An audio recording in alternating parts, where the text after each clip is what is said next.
Hello and welcome to SPM IS Academy. Today we'll analyze important newspaper articles of 25th December 2021. Please note you can download the PDF version of today's newspaper analysis by clicking the link given in the comment section. This is the list of the topics that we will be covering from today's newspaper. The first article is taken from editorial segment. It is about India-Myanmar relations and this topic is important from our syllabus paper 3 international relations point of view. तो देखिए India Myanmar की relations को हम लोग अगर detail में समझना है तो हमें पहले म्यांमार की पॉलिटिकल हिस्ट्री समझनी होगी। देखिए इंडिया की आज़ादी के एक साल बाद ही म्यांमार आज़ाद हो गया 1948। उस टाइम में इसको बर्मा कहा जाता था और म्यांमार ने आज़ादी के बाद इंडिया की तरह ही डेमोक्रेटिक फॉर्म ऑफ गवर्नमेंट अपनाया। वहाँ की एक पॉलिटिकल पार्टी बनाई गई, anti fascist people freedom league AFPFL, और ये anti fascist people freedom league के जो लीडर थे यूनू, उन्होंने वो पहले देश के फिर प्रेसिडेंट बने और एक पूरी तरह से डेमोक्रेटिक सिस्टम की तरह स्टार्ट हुआ म्यांमार की इंडिपेंडेंट पॉलिटी। लेकिन फिर हुआ क्या कि 1958 में ये जो पॉलिटिकल पार्टी है AFPFL, इसके अंदर स्प्लिट आ गया। इसके लीडर्स आपस में सेपरेट हो गए, पार्टी टूट गई। तो उसके बाद फिर उस टाइम के जो आर्मी जनरल थे, मिलिट्री आर्मी जनरल थे नेविन, उनको इंटरिम प्राइम मिनिस्टर बनने को कहा गया। उनको कहा गया कि आप अभी के लिए मौजूदा सरकार को संभालिए और इस तरीके से आर्मी की एंट्री हो गई in management of the civilian government of Myanmar. 2 साल तक ये इंटरिम सरकार रही अंडर जनरल नेविन। फिर वहाँ पे इलेक्शन कराया गया और इलेक्शन के बाद वापस से यूनू और उनकी पार्टी को मेजॉरिटी सीट्स मिले and U Nu again got the control of the government in his own hands. लेकिन नेविन जो उस टाइम के मिलिट्री जनरल थे, जो टॉप मोस्ट आर्मी जनरल, 2 साल बाद उन्होंने वापस से इंटरफेयर किया। एक बार तो इनको अब समझो कि आदत लग गई थी रूल की, सिविलियन गवर्नमेंट को चलाने की। तो एक बार जब इनको समझ आ गया था कि रियल पावर यहाँ पे है, तो 2 साल तक ये सिविलियन गवर्नमेंट यूनू के अंतर्गत चलने दिया उन्होंने। 2 साल बाद 1962 में वापस से जनरल नेविन ने मिलिट्री कू करके जो सिविलियन गवर्नमेंट है उसका पावर अपने हाथ में ले लिया। तो मुद्दा यह है कि 1948 से लेकर के 58 तक डेमोक्रेटिक गवर्नमेंट रही, 58 से 60 तक इंटरिम गवर्नमेंट रही अंडर जनरल नेविन, 60 to 62 तक वापस से डेमोक्रेटिक सरकार आई, लेकिन 62 में फिर से आर्मी रूल म्यांमार के अंदर इस्टेब्लिश हो गया। और ये जो आर्मी रूल है, जिसको वहाँ पे मिलिट्री जनता रूल कहा जाता है म्यांमार के अंदर, ये कंटिन्यू हुआ for about 30 years from 1962 to 1990। और इस टाइम में म्यांमार ने एक तरीके की आइसोलेशनिस्ट पॉलिसी अपना ली। आइसोलेशनिस्ट पॉलिसी मतलब पूरे दुनिया भर से काफ़ी कम उन्होंने ट्रेड रिलेशंस या फिर पीपल टू पीपल टाइज कर दिए। In fact they nationalise the entire economy, ज़्यादा से ज़्यादा वो प्राइवेट सेक्टर को बैन कर दिया उन्होंने। They banned free media, they provided free health care for all, expelled foreigners from their country, they jailed political adversaries, मतलब जो भी मिलिट्री जनता के खिलाफ आवाज़ उठाता था उसको जेल भेज दिया जाता था। और जो उनके आर्मी जनरल जो लीडर थे, मिलिट्री कू करने के बाद जो लीडर बने Ne Win, he called it the Burmese way of socialism. वो कहते थे कि it is a kind of mixture between Buddhism and socialism. Buddhism भी जैसे आइसोलेशन में रह करके, एकांत में रह करके तपस्या करने पे फोकस किया जाता है, वैसे ही ये बर्मा एकांत में रह करके खुद पे फोकस कर रहा है and that would be kind of hybrid of Buddhism and socialism. तो ये उनका अप्रोच था। लेकिन इस 30 साल के आइसोलेशनिस्ट पॉलिसी का नतीजा ये हुआ बर्मा के लिए, म्यांमार के लिए, कि म्यांमार की इकोनॉमी पूरी तरह से क्रम्बल करने लगी। Sluggish economy, uncontrolled inflation, unemployment, बार बार डिमोनेटाइजेशन करना पड़ रहा था ब्लैक मनी को, ब्लैक मार्केट को कर्ब करने के लिए। लेकिन फिर भी बर्मा की इकोनॉमी जो है वो संभल नहीं पा रही थी। तो म्यांमार की अप्रोच वैसे ही थी जैसे आज के टाइम में नॉर्थ कोरिया की अप्रोच है। एक आइसोलेटेड कंट्री, पूरे दुनिया से बहुत कम मतलब रखता है, चाहे वो ट्रेड हो या पीपल टू पीपल इंटरेक्शन हो। ठीक वैसे ही 1962 से 1990 तक म्यांमार ने इस तरह की आइसोलेशनिस्ट पॉलिसी अपनाई। इस मिलिट्री जनता रूल के खिलाफ एक मूवमेंट हुआ म्यांमार के अंदर, एक रिवॉल्यूशन हुआ म्यांमार के अंदर, जिसको हम लोग 8888 रिवॉल्यूशन नाम से जानते हैं। इसको 8888 रिवॉल्यूशन इसलिए कहते हैं because this revolution started on 8 अगस्त 1988। 8-8-8-8। तो और ये this revolution was mostly a youth revolution, जहाँ की म्यांमार के जो यूथ हैं, यंगस्टर्स हैं, दे revolted against military junta rule. और इसकी लीडर थी आंग सान सूकी। आंग सान सूकी ने एक पार्टी भी बनाई, national League for democracy party. और ये national League for democracy party जो है प्रोटेस्ट कर रही थी against military junta rule in Myanmar. और इस प्रोटेस्ट के कारण मिलिट्री जनता की सरकार जो है वो थोड़े से प्रेशर में आई। वैसे भी इकोनॉमी उनकी क्रम्बल हो रही थी, इकोनॉमी अच्छे से परफॉर्म नहीं कर रही थी। उसके अलावा यूथ का वहाँ पे मूवमेंट स्टार्ट हो गया, 8888 रिवॉल्यूशन। और इस कारण से मिलिट्री जनता रूल को 1990 में डेमोक्रेटिक इलेक्शन कराना पड़ा। तो 1962 के बाद से पहली बार democratic election was conducted in Myanmar. और उसमें नेशनल लीग फॉर डेमोक्रेसी की लीडर आंग सान सूकी ने भी पार्टिसिपेट किया। एनएलडी को टोटल 81% वोट्स मिल गए, इतने सारे वोट्स मिल गए।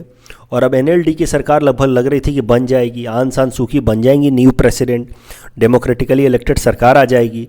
लेकिन ऐसा हुआ नहीं। मिलिट्री जनता ने वापस से इस इलेक्शन के रिजल्ट को मानने से इनकार कर दिया, आंग सान सूकी को जेल भेज दिया, शी वॉज इम्प्रिजन्ड। और आंग सान सूकी के इस फ्रीडम फॉर इस स्ट्रगल फॉर डेमोक्रेसी के लिए, उनके इतने सारे सेक्रीफाइसेस के लिए फॉर डेमोक्रेसी इन म्यांमार, आंग सान सूकी को नोबल पीस प्राइज़ भी दिया गया 1991। कुछ बेसिक इन्फॉर्मेशन भी आपको जान लेना चाहिए, उसके बाद फिर हम आगे बढ़ेंगे। 1989 में जो अभी तक इस कंट्री का नाम बर्मा था उसको चेंज करके इसका नाम रख दिया गया म्यांमार। और इसके कैपिटल का भी नाम बदल के रंगून किया गया, फिर बाद में नेपिदाओ कर दिया गया। ये तो आप सब जानते ही हैं। मुद्दा यह है कि 1990 में इलेक्शन जीतने के बाद भी आंग सान सूकी को जेल भेज दिया गया, उनकी सरकार नहीं बनी और मिलिट्री जनता रूल कंटिन्यू रही म्यांमार के अंदर फ्रॉम 1990 टू 2015। लेकिन 2015 तक म्यांमार के ऊपर इतना ज़्यादा इंटरनेशनल प्रेशर बन चुका था, चाहे वो यूनाइटेड नेशन हो, यूरोपियन यूनियन हो, इंटरनेशनल लेबर ऑर्गेनाइजेशन हो for violation of human for labour rights, इतना ज़्यादा दबाव बन चुका था म्यांमार के ऊपर। और इकोनॉमी तो वैसे भी क्राइसिस में थी कि म्यांमार की जो मिलिट्री जनता सरकार है उसको डेमोक्रेटिक रिफॉर्म्स लाने ही पड़े 2015 में, उसको डेमोक्रेटिकली इलेक्शन कराने ही पड़े 2015 में वापस से, अंडर दिस इंटेंस क्रिटिसिज्म।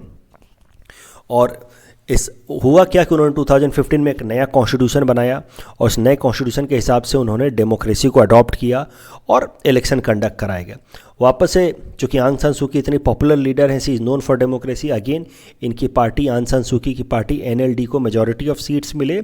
और इस बार मिलिट्री जनता ने डेमोक्रेटिकली इलेक्टेड सरकार को वहाँ पे काम करने दिया। तो हुआ तो ऐसा ही था 1990 में भी, मिलिट्री जनता ने इलेक्शन कराए थे, लेकिन इलेक्शन के बाद डेमोक्रेटिकली इलेक्टेड सरकार को काम करने नहीं दिया था। इस बार 2015 में इलेक्शन कराने के बाद मिलिट्री जनता ने डेमोक्रेटिकली इलेक्टेड गवर्नमेंट अंडर आंग सान सूकी इसको फॉर्म करने दिया और डेमोक्रेटिक तरीके से काम करने दिया। अब देखें तो एनएलडी को आउट ऑफ 440 238 सीटें मिल गई थी, जो कि बहुत ज़्यादा हैं। आर्मी ने भी अपने कैंडिडेट्स खड़े किए थे, लेकिन आर्मी को बस 110 सीटें ही मिली थीं। अब ये बात अलग है कि एनएलडी जो आंग सान सूकी ने जिस पार्टी को बनाया था उसको सबसे ज़्यादा सीटें मिली, बट फिर भी आंग सान सूकी प्रेसिडेंट नहीं बन पाई because of the constitutional provisions. क्योंकि कॉन्स्टिट्यूशन में ऐसा लिखा हुआ था म्यांमार के कि कोई भी इंसान जिसका स्पाउस अगर फॉरेनर है वो प्रेसिडेंट नहीं बन सकता। And since the husband of आंग San Suki is a foreigner, that is why she could not become president. तो इनके पार्टी के दूसरे लीडर फिर प्रेसिडेंट बने। फिर हुआ क्या पिछले साल फरवरी में कि वापस से इलेक्शन हुए। 5 साल सरकार को पूरे हो गए, 2015 से 2020 तक 5 साल जब पूरे हो गए तो वापस से इलेक्शन हुआ। 2020 का जब इलेक्शन हुआ तो वापस से एनएलडी पार्टी को मेजॉरिटी मिल गई, तो वापस से एनएलडी की सरकार बनने वाली थी। तो मिलिट्री ने कहा कि नहीं, मिलिट्री जनता ने कहा कि नहीं, ये इलेक्शन में देखिए बेईमानी हुई है, रिगिंग हुई है, हम इस इलेक्शन को नहीं मानते, और उन्होंने वापस से मिलिट्री कू कर दिया। तो समझिए कि जो इतने सालों से मिलिट्री जनता की सरकार थी वो वापस से आ गई वहाँ पे। इन्होंने फिर वही किया जो 1960 में हुआ था कि नहीं नहीं हम इस इलेक्शन को नहीं मानते, इसमें कुछ बेईमानी हुई है, और इन्होंने मिलिट्री कू कर दिया। आंग सान सूकी को हाउस अरेस्ट में भेज दिया गया। तो मुद्दा ये है कि वापस से military junta rule return in Myanmar after a short stint of democracy for about 5 years from 2015 to 2020। तो बस 5 सालों के लिए डेमोक्रेसी रही और वापस से आके आ गई वहाँ पे मिलिट्री जनता की रूल, या फिर आप कह सकते हैं तो मिलिट्री रूल। अगर इंडिया का रिलेशन देखा जाए म्यांमार के साथ, तो नेचुरली इंडिया स्टार्टिंग से ही एक डेमोक्रेटिक कंट्री रहा है और it has firm belief in the democratic form of government. That is why जब आज़ादी के बाद एक तरफ 1947 में हम आज़ाद हुए, 1948 में बर्मा आज़ाद हुआ, और बर्मा के लीडर यूनू जो खुद डेमोक्रेसी के सपोर्टर थे, और इंडिया के leader Jawaharlal Nehru, he is known for staunch supporter of democracy. तो इन कारण से इंडिया और म्यांमार के बहुत अच्छे संबंध रहे फ्रॉम 1951 टू 1956। लेकिन जब म्यांमार के अंदर मिलिट्री जनता का रूल आ गया आफ्टर मिलिट्री कू, तो धीरे धीरे इंडिया और म्यांमार के रिलेशंस ख़त्म हो गए। India and Myanmar got alienated. तो भले हम लोग जोग्राफिकली क्लोज थे, we share a large border, long border, but diplomatically हमारे रिलेशंस ख़त्म हो गए। इंडिया ने गलती भी कर दी, आप इस तरह से कह सकते हैं। 1956 से लेकर के 1988 तक हमारा कोई संबंध नहीं था म्यांमार के साथ। लेकिन जब वहाँ पे 88 रिवॉल्यूशन स्टार्ट हुआ म्यांमार के अंदर अंडर आंग सान सू की, तो उस टाइम में इंडिया ने आंग सान सू की पार्टी और आंग सान सू की के लिए सपोर्ट दिखाया। India clearly openly criticise military junta action, और इसके बाद से military junta became a kind of anti India and pro China. लेकिन इंडिया को तुरंत ही अपनी गलती समझ आ गई। इंडिया को ये बात समझ आ गई कि म्यांमार हमारा नेबर है, और म्यांमार और इंडिया के बीच में इतना लंबा बॉर्डर है, और ये बॉर्डर पोरस बॉर्डर है, यानी कि इसकी पूरी तरह से गार्डिंग करना संभव नहीं है। जे जंगल हैं, पहाड़ हैं, नदियां हैं, और कितने सारे इंसर्जेंट ग्रुप्स जो हैं इस म्यांमार एरिया से ऑपरेट करते हैं, जैसे कि अल्फ़ा या NSCN खापला। तो अगर, और यहाँ से ड्रग ट्रैफिकिंग या ह्यूमन ट्रैफिकिंग भी होता है। अगर हमें इन सारे प्रॉब्लम्स को एड्रेस करना है तो हमें म्यांमार के अंदर चाहे जो भी सरकार हो, मिलिट्री जनता की सरकार क्यों ना हो, उसके साथ अच्छे संबंध रखने होंगे। ये बात इंडिया को समझ जाएगी, और इंडिया ने एक यू टर्न लिया अपने अप्रोच में regarding its relations with Myanmar या its approach with Myanmar. India started to moderate its relations with even military junta rule. तो हमने मिलिट्री जनता के साथ भी अपने संबंध सुधारने शुरू कर दिए। इसी को कहा जाता है प्रैग्मेटिज्म इन इंटरनेशनल रिलेशंस या real politic in international relation. जब आप किसी आइडियोलॉजी पे बहुत ज़्यादा इम्फेसाइज करते हैं कि नहीं जी हम तो बस डेमोक्रेसी में मानते हैं और जो देश डेमोक्रेसी को मानते हैं हम उसी के साथ रहेंगे, तो that is known as idealism. When you respect some idea and you stand for those ideas, then your approach in foreign policies is known as idealism. लेकिन जब आप अपने इंटरेस्ट को इंपॉर्टेंस देते हैं और उस हिसाब से अपनी फॉरेन पॉलिसी बदलते हैं, तो that is known as pragmatism. तो आप मान सकते हैं कि 1988 में जब हमने मिलिट्री जनता को क्रिटिसाइज़ किया था, तो वहाँ पे हम थोड़ा सा आइडियलिस्ट अप्रोच ले रहे थे और डेमोक्रेसी के फेवर में बातें करते थे। बाद में हम पूरी तरह से प्रैग्मेटिक हो गए।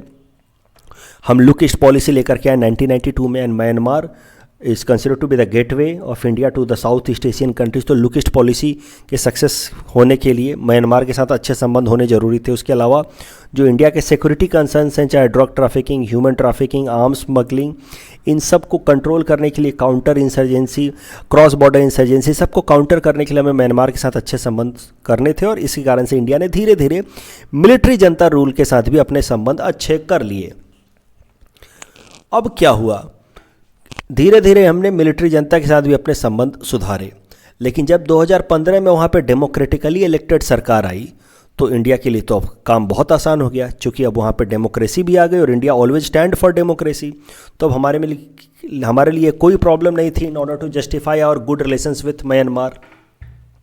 हमारा ये जो बैलेंसिंग अप्रोच था, जो हम बैलेंस कर रहे थे म्यांमार के साथ, एक तरफ हमारा सिक्योरिटी और इकोनॉमिक इंटरेस्ट कि भाई हमें ट्रेड करना है साउथ ईस्ट एशिया के साथ, लुक ईस्ट पॉलिसी का, हमें सिक्योरिटी, हमें इंसर्जेंसी को रोकना है। तो एक तरफ हमारा ये इंटरेस्ट जो चाहता था, जो डिमांड कर रहा था कि हम मिलिट्री जनता रूल के साथ अच्छे संबंध बनाएं, और दूसरे तरफ हमारा डेमोक्रेटिक वैल्यूज़, ये दोनों के बीच में हमें बैलेंस करना पड़ रहा था फ्रॉम 1990 टू 2015 जब मिलिट्री जनता की सरकार थी। लेकिन 2015 के बाद इंडिया के लिए अपनी फॉरेन पॉलिसी को मैनेज करना विद रिस्पेक्ट टू म्यांमार काफ़ी ईजी हो गया, जब वहाँ पे डेमोक्रेटिकली इलेक्टेड सरकार आ गई थी of NLD party overall under आंग सान सू की। मुद्दा ये है कि with return of military junta rule in Myanmar, the balancing act of India is return. अब इंडिया को वापस से ये बैलेंस करना होगा। एक तरफ तो इंडिया को दिखाना होगा कि it stands for democratic values. तो जब ये इंडिया स्टैंड्स फॉर, इंडिया ऐसा क्लेम करता है पूरे दुनिया भर में, ये इंडिया का सॉफ्ट पावर का एक इंपॉर्टेंट जरिया है कि we stand for democracy and democratic values, we claim ourselves to be the world's largest democracy. तो अगर हम ये कहेंगे तो फिर इस बात को जस्टिफाई करना इम्पॉसिबल हो जाता है कि why we are maintaining good ties with military junta rule. और अगर हम मिलिट्री जनता के साथ अपने अच्छे संबंध नहीं रखते तो हमारे सिक्योरिटी और इकोनॉमिक इंटरेस्ट सफ़र कर सकते हैं। तो दैट इज़ द प्रॉब्लम। तो पिछले एक साल से, जब से अब समझिए कि लगभग एक साल होने को आए, फरवरी में मिलिट्री कू हुआ था म्यांमार के अंदर, और एक साल से इंडिया ने एक तरह की स्ट्रैटेजिक साइलेंस मेंटेन की हुई है इस पूरे मुद्दे पे। ना हम मिलिट्री जनता को सपोर्ट कर रहे हैं, ना उसके अगेंस्ट कह रहे हैं, ना ही हम आंग सान सूकी को सपोर्ट कर रहे हैं, ना उनके अगेंस्ट कुछ कह रहे हैं। एक साल तक हमने साइलेंस रखा। लेकिन हाल फिलहाल में कुछ डेवलपमेंट्स हुए। आंग सान सूकी को म्यांमार के अंदर 4 साल की जेल की सज़ा सुनाई गई, बाद में उसको घटा करके 2 साल कर दिया गया, लेकिन उनको 4 साल की जेल की सज़ा सुनाई गई for creating a kind of chaos in the country, for showing dissent against military जनता।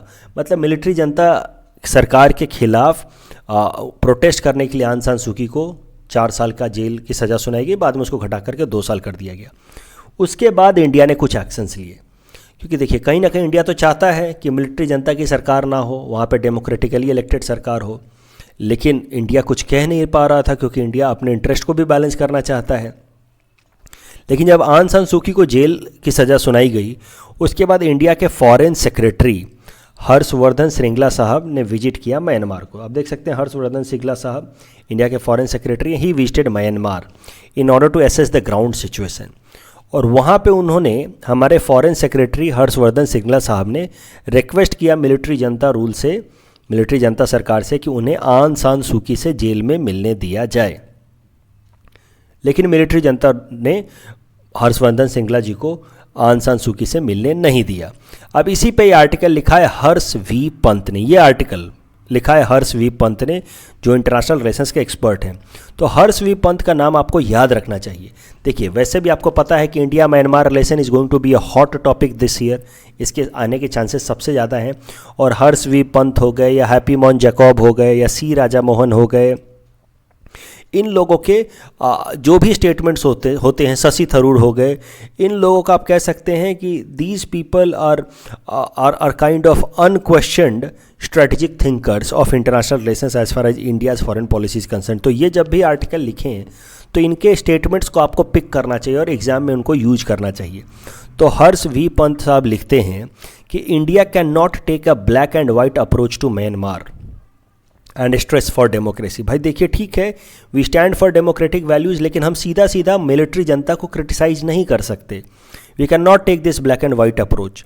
ये रीजनल कॉम्प्लेक्सिटीज़ हैं हमारे इस एरिया के, हमें उसको समझना होगा। We need to take a nuanced approach.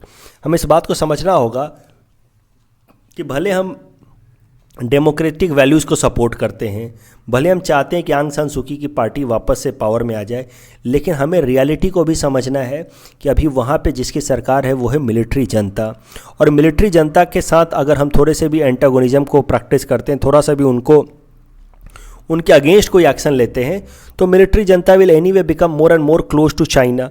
वैसे भी military junta is more and more close to China, क्योंकि 1988 में हमने मिलिट्री जनता को ओपनली क्रिटिसाइज़ किया था। तो वैसी गलतियां हमें दोबारा नहीं करनी चाहिए। अभी जैसे हर्षवर्धन श्रृंगला साहब ने मिलने की कोशिश की आंग सान सूकी से, ये perhaps was way to forward action. हमें अभी एक बैलेंस्ड अप्रोच लेना चाहिए और परहैप्स कुछ दिनों तक और हमें स्ट्रैटेजिक साइलेंस मेंटेन करना चाहिए, ऐसा लिखते हैं हर्ष वी पंत साहब। हमें इस मामले पे चुप रहना चाहिए। New Delhi should not lose its essential pragmatism. हमें प्रैग्मेटिक अप्रोच रखना चाहिए। हमें किसी भी पार्टी को, चाहे वो एनएलडी हो, डेमोक्रेटिक पार्टी हो, या फिर मिलिट्री जनता, किसी की तरफ हमें सपोर्ट नहीं दिखाना है, क्योंकि हमें नहीं पता कि किसकी सरकार आने वाले टाइम में आ जाए, और फिर अगर हमने किसी दूसरे को सपोर्ट दिखाया तो फिर हमारे इंटरेस्ट के लिए नुकसान हो सकता है। The next article is taken from National Segment. It is about manual scavenging in India. This topic is important from our syllabus paper 3 governance point of view. तो देखिए मैनुअल स्कैवेंजिंग पे आर्टिकल इसलिए आया है क्योंकि हाल फिलहाल में मैसूर में 2 लोगों को फोर्सफुली मैनुअल स्कैवेंजिंग प्रैक्टिस कराई जा रही थी, और उस मैनुअल स्कैवेंजिंग प्रोसेस में उनकी डेथ हो गई। और उसके अलावा भी इस तरह के कई सारे आर्टिकल्स आते रहते हैं जहाँ पे people are found to be forced to engage in to manual scavenging. अगर मैनुअल स्कैवेंजिंग का डेफिनेशन देखा जाए तो इसको ऐसे कुछ डिफाइन किया जा सकता है। It is the practice of physically removing human excreta by hands on the sewer of septic tank the work is mostly undertaken by members of Dalit caste. तो आज भी इंडिया में देखिए अनटचेबिलिटी बैन है, कॉन्स्टिट्यूशन नहीं बैन कर रखा है, लेकिन आज भी इंडिया में बहुत सारे ऐसे छोटे छोटे गांव हैं, जगह हैं जहां पे लोगों को अपने सरों पे लोगों के एक्सक्रीटा लैट्रिन्स उठाने पड़ते हैं। मैनुअल स्कैवेंजिंग इसी को कहते हैं, क्योंकि वहाँ पे अभी भी जो अपर कास्ट के लोग हैं, वहाँ पे खासकर जो लोअर कास्ट दलित कास्ट के लोग हैं, उनको फोर्स किया जाता है, या फिर ट्रेडिशनली ऐसे ही प्रैक्टिस होता है कि वो आएँ और वो इस तरह की चीज़ों को अपने सर पे उठाएं और बाहर की किसी जगहों पे जा कर के आउटसाइड द सेटलमेंट एरिया जा कर के उसको डिस्पोज करें। इसी को कहते हैं मैनुअल स्कैवेंजिंग। और आज के डेट में भी दो manual scavenging is banned, legally banned, constitutionally it is prohibited, but आज के डेट में अगर आप डाटा देखें तो from 2016 to 2020 there have been about reports of 472 deaths because of manual scavenging. ये खतरनाक काम है। ऑफ कोर्स कई तरह के जहरीले गैस निकलते हैं, इसमें लोग डूब भी सकते हैं। तो मैनुअल स्कैवेंजिंग वैसे ऑफिशियली बैंड है, थ्योरेटिकली बैंड है, लेकिन पिछले 4 सालों में 450 से भी ज़्यादा लोगों की डेथ हो चुकी है मैनुअल स्कैवेंजिंग प्रोसेस में। तो सोचिए कितने सारे लोग आज भी मैनुअल स्कैवेंजिंग में इंगेज्ड रहते हैं। उसके अलावा ह्यूमन राइट्स वॉच नाम की एक इंटरनेशनल एनजीओ जो ह्यूमन राइट्स पर रिपोर्ट पब्लिश करती है, उसने 2014 में एक रिपोर्ट पब्लिश करा था जिसमें उसने बताया था कि इंडिया के अंदर मैनुअल स्कैवेंजिंग आज भी बहुत डोमिनेंट तरीके से प्रैक्टिस होती है और थ्रेट के फॉर्म में प्रैक्टिस होती है। मतलब जो दलित कास्ट के लोग होते हैं गांव वाले एरिया में, उनको डराया जाता है, धमकाया जाता है कि अगर तुम मैनुअल स्कैवेंजिंग नहीं करोगे तो हम तुम्हारे बाकी जो इकोनॉमिक जीने के संसाधन है उसको भी बंद कर देंगे, तुम्हारे खाने के मोहताज हो जाओगे, you will die because of starvation. तो ये डरा धमका करके लोगों को आज भी मैनुअल स्कैवेंजिंग में इंगेज किया जाता है, ऐसा लिखता है ह्यूमन राइट्स वॉच का ये रिपोर्ट। मैनुअल स्कैवेंजिंग के प्रॉब्लम्स क्या है, व्हाट आर द इशूज़? देखिए मतलब इट्स अ डीह्यूमनाइजिंग प्रैक्टिस। ये कहने की बात नहीं है कि सर पे लोगों का एक्सक्रीटा उठा करके गांव से बाहर जा कर के उसको डिस्पोज करना, ये इनह्यूमन एक्टिविटी है, ये किसी भी ह्यूमन के डिग्निटी के खिलाफ है। और डिग्निटी एक एसेंशियल फीचर है कॉन्स्टिट्यूशनल मोरालिटी। आपको याद हो तो प्रियम्बल में भी डिग्निटी की बात की गई है कि ईच एंड एवरी इंडिविजुअल, हमारे कॉन्स्टिट्यूशन के प्रियम्बल में लिखा है each and every individual should be allowed to have life of dignity. और मैनुअल स्कैवेंजिंग प्रैक्टिस कराना is against the idea of dignity. उसके अलावा अनटचेबिलिटी भी प्रैक्टिस होती है। होता क्या है कि जिन लोगों को भी जो ये लोग तो मजबूरी में, गरीबी में मैनुअल स्कैवेंजिंग प्रैक्टिस करते हैं, लेकिन चूंकि ये लोग मैनुअल स्कैवेंजिंग प्रैक्टिस करते हैं तो फिर कहा जाता है कि यू पीपल आर अनक्लीन, और इस कारण से इनको अनटचेबल्स भी बोला जाता है। इनके खिलाफ फिर अनटचेबिलिटी प्रैक्टिस होती है। और लाइफ थ्रेटनिंग तो है ही है, क्योंकि इसमें कैसा होता है कि बहुत बार लोग डूब भी सकते हैं, सांसें फूल जाती हैं because of lack of oxygen, या फिर because of poisonous gas people are expose to the disease like cholera, hepatitis या स्किन डिजीज। लोगों की डेथ भी होती है। आपने देखा कि कैसे पिछले 4 सालों में 450 से भी ज़्यादा लोगों की डेथ हो चुकी है बिकॉज ऑफ मैनुअल स्कैवेंजिंग। तो ये तमाम इशूज़ हैं मैनुअल स्कैवेंजिंग को लेकर के।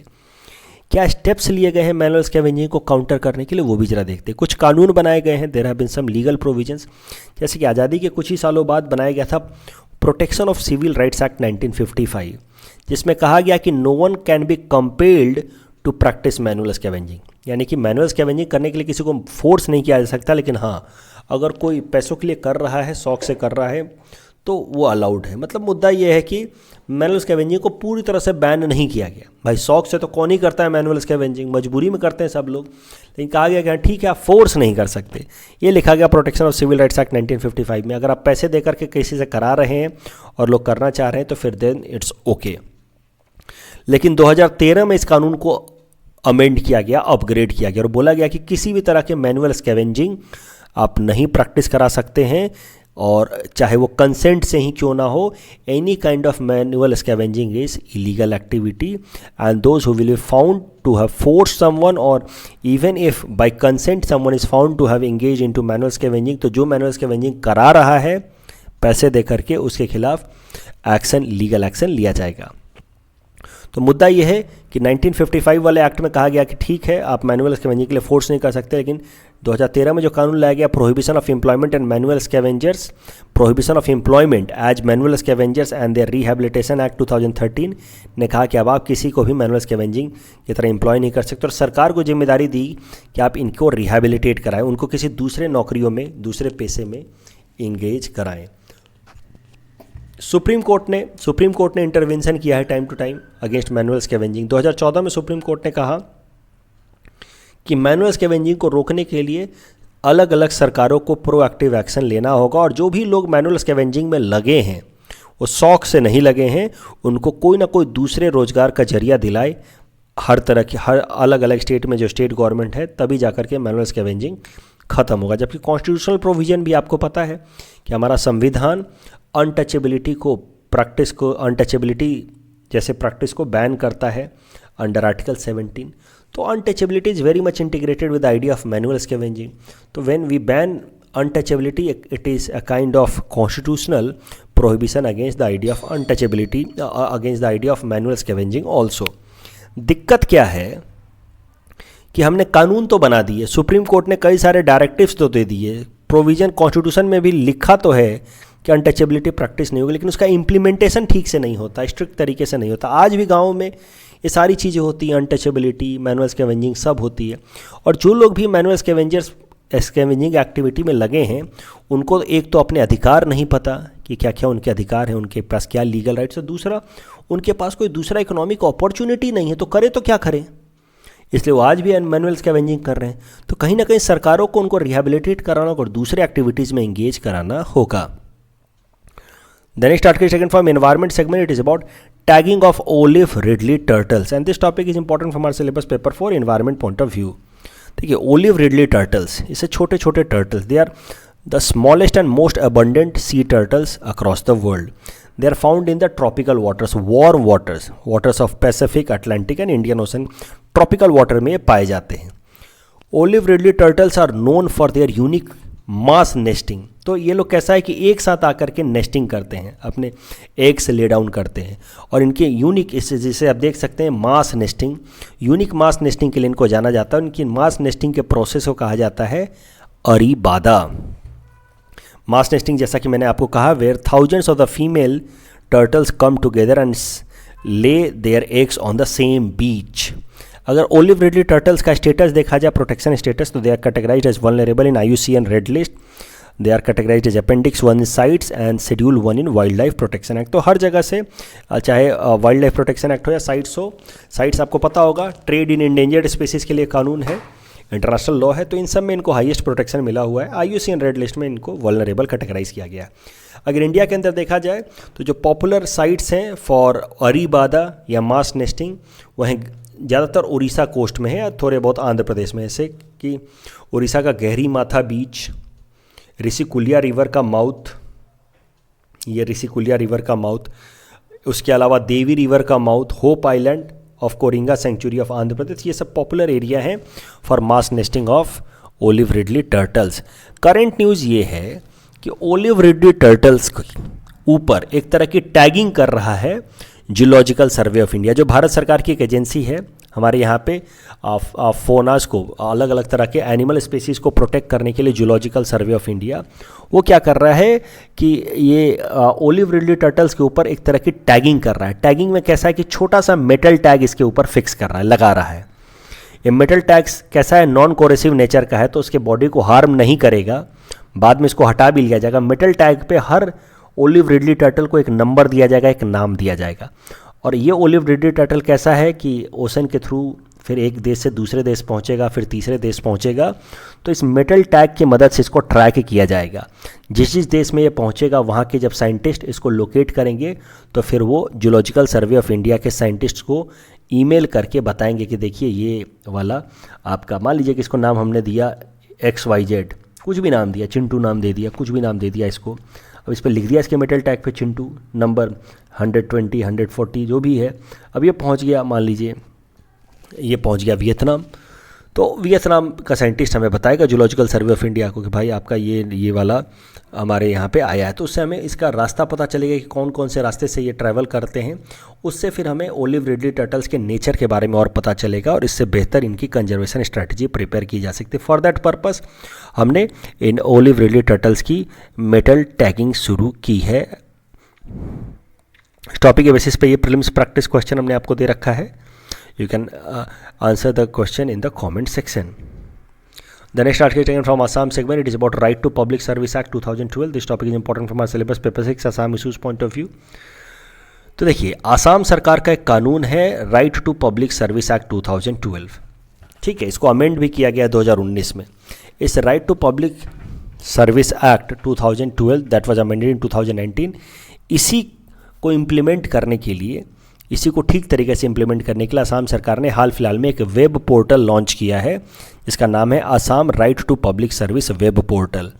इस Assam right to public service web portal में कैसा है कि जो भी पब्लिक सर्विसेज हमें मिलने वाली, यानी कि जो भी सरकारी ऑफिसेज हैं वहाँ से जो जो सर्विसेज हमें मिल सकती हैं वो सब सर्विसेज को ऑनलाइन हमें बताया गया है कि देखिए इस revenue and disaster management department से आपको ये सर्टिफिकेट बन सकते हैं, marriage certificate, registration certificate, Guwahati municipal corporation से ये सर्विसेज मिल सकते हैं. तो जो जो सर्विसेज अलग अलग डिपार्टमेंट्स हमें दे सकता है वो सारी जानकारी हमें इस वेब पोर्टल पे मिल जाती हैं. और इस वेब पोर्टल पे कई सारी ऐसी सर्विसेज हैं जो हमें ऑनलाइन ही अवेलेबल हो जाएंगी. अब हमें सरकारी ऑफिसेज में जाने की ज़रूरत नहीं है.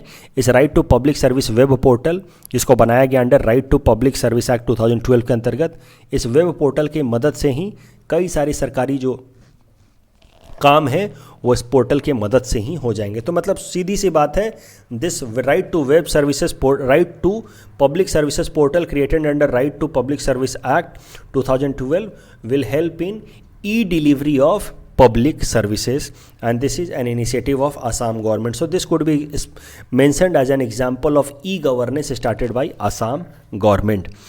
अब इसमें मुद्दा क्या है, कुछ और चीज़ें आपको समझनी है कि मान लीजिए कि सिटीजन है, हमारे असम के अंदर के रेजिडेंट हैं, सिटीजन हैं, इन्होंने किसी एक डिपार्टमेंट में कुछ फाइल किया, कुछ काम के लिए कोई ऑनलाइन उन्होंने कुछ एप्लीकेशन डाला कि सर मुझे ये प्रॉपर्टी ये रिपोर्ट बनवाना है, ये डॉक्यूमेंट्स बनवाना है, कुछ भी मान लीजिए इन्होंने डाला एप्लीकेशन, और वो अगर काम इनका नहीं होता एक पर्टिकुलर डिपार्टमेंट से, तो कुछ दिनों बाद she can appeal to the appellate authority of the concern department कि सर मैंने आपके, वो सब ऑनलाइन ही होगा, इस वेब पोर्टल की मदद से ही होगा कि सर मैंने आपके डिपार्टमेंट में ये काम के लिए ये रिक्वेस्ट डाला था, ये एप्लीकेशन दिया था, लेकिन मेरा ये काम अभी तक नहीं हो पाया है. और ये अपीलेट अथॉरिटी में हर डिपार्टमेंट की, हर जो ये सरकारी डिपार्टमेंट आप देख रहे हैं, revenue and disaster management, Guwahati municipal corporation है, ये सब डिपार्टमेंट के अपना अपना एक एपिलेट अथॉरिटी होगा जहाँ पे हम कंप्लेन कर सकते हैं if the services are delayed और डिनाइड और रिफ्यूज्ड विदाउट वैलिड रीज़न. और अगर एपिलेट अथॉरिटी से भी हमें सही समझिए कि रिकॉर्ड्स नहीं मिलता है तो फिर उसके खिलाफ हम कंप्लेन कर सकते हैं इन आसाम एडमिनिस्ट्रेटिव ट्रिब्यूनल. तो आसाम एडमिनिस्ट्रेटिव ट्रिब्यूनल वैसे तो एडमिनिस्ट्रेटर्स के लिए बनाया जाता है, जो एडमिनिस्ट्रेटर्स के खिलाफ उनके ग्रीवांसेस के लिए कोई कंप्लेन लेता है. आपने पढ़ रखा होगा central administrative tribunal, state administrative tribunal. तो आसाम एडमिनिस्ट्रेटिव ट्रिब्यूनल वही वाला है, कॉन्स्टिट्यूशनल बॉडी है अंडर आर्टिकल 323A. लेकिन कैसा है कि इस केस में हर एक डिपार्टमेंट में आपको, जब आप अप्लाई करेंगे इस वेब पोर्टल की मदद से कि सर मेरा ये काम करना है, अगर वो काम नहीं करता है डिपार्टमेंट, तो उस डिपार्टमेंट के एपिलेट अथॉरिटी पे आप कंप्लेन करेंगे इस ऑनलाइन पोर्टल की मदद से. और अगर ये एपिलेट अथॉरिटी भी आपकी बात नहीं सुनता और आपका काम ठीक से नहीं करता है तो फिर आप आसाम एडमिनिस्ट्रेटिव ट्रिब्यूनल में कंप्लेन कर सकते हैं. In this case Assam administrative tribunal will act as right to public service commission.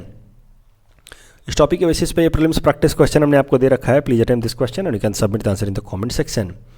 कल जो हमने आपको प्रैक्टिस क्वेश्चन दिया था, cooperatives are mention in state list, तो correct answer is option B.